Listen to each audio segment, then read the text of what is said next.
It's 2 in the morning and you are wide awake. Tomorrow you have a major presentation, and instead of resting, you're staring at the ceiling, hyperventilating.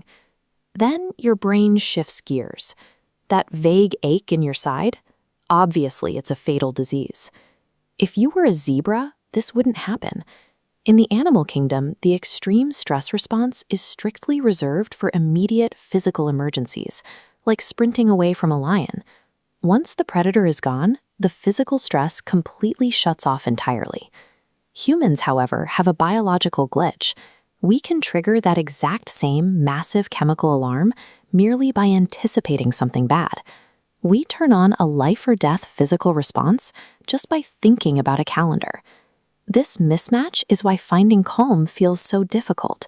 We are navigating modern psychological worries using an ancient biological system built for running. Physiologists have a term for the damage this causes: allostatic load.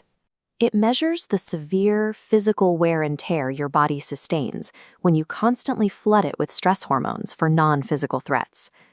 Imagine your body's stress response as two massive elephants trying to balance on a playground seesaw. They might eventually manage to balance the board, but it requires an enormous, highly inefficient amount of energy to keep them there. Keeping these elephants balanced day after day takes a toll. The immense pressure eventually crushes long-term repair projects inside your body. Over time, this constant weight damages your cardiovascular system and actively depletes your immune defenses. Compare this to the primary threats we faced a century ago. Back then, humans were mainly dying from acute infections, like the 1918 influenza pandemic. Now, we are living long enough to slowly break our own bodies down with sustained stress. Achieving calm, then, is a biological necessity. We have to stop sounding these false alarms before they literally tear our systems apart. For decades, psychologists have promoted a highly effective strategy for mitigating this physical damage: find predictability and exert control over your environment. Some of the clearest evidence for this comes from famous studies conducted in nursing homes. Researchers took residents who had entirely regimented, dependent schedules and gave them back tiny slivers of responsibility, like choosing their own meals for the week or being put in charge of watering a plant in their room. The physiological results from these minor interventions were staggering. The health metrics of the residents given small responsibilities drastically improved. In fact, their death rate was exactly half that of the control group. If gaining a tiny sense of control over a potted plant extends your life, logic suggests that achieving absolute control over every aspect of your world must be the ultimate secret to peace. But there is a dangerous trap here.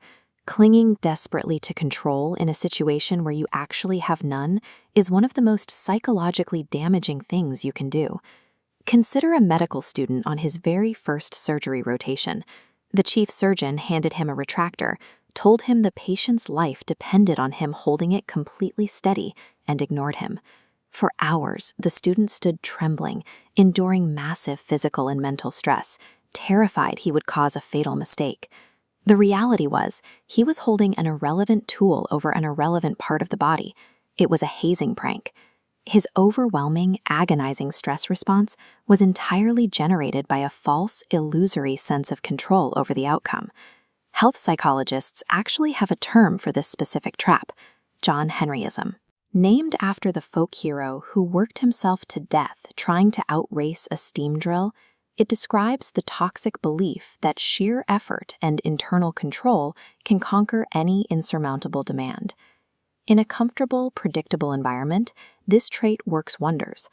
But for people trapped in truly uncontrollable environments, like systemic poverty or unpredictable illness, an extreme internal locus of control is a disaster.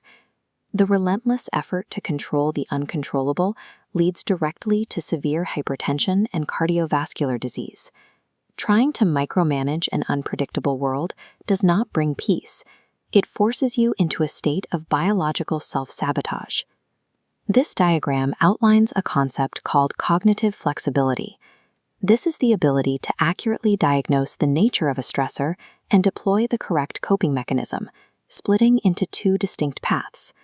When faced with a mild, fixable problem, the correct path is the first one. You lean in. You exert your internal sense of control, take action, and aggressively problem solve. But if you are dealing with a massive, unchangeable stressor, attempting to exert control is disastrous. To find calm here, you must take the second path. You rely on emotion-based coping, lean on your social support network, or sometimes practice healthy denial. True peace doesn't come from forcing the world to bend to your will. It comes from accepting when to fight back and when to simply let go. Stress researcher Robert Sapolsky applies the 80-20 rule to finding this balance. 80% of your success in finding calm comes from the first 20% of your effort. It happens the moment you make a genuine, dedicated decision to change how you react to your environment. The specific outlet you choose doesn't matter much. Whether you start exercising daily, take up meditation, or stand on a street corner reciting weird monologues, the real benefit comes from actively prioritizing the time to disconnect from your stressors. Becoming a calmer person is a daily, active choice. It's the decision to stop sounding false alarms in your own head, finally letting those massive elephants step off the seesaw.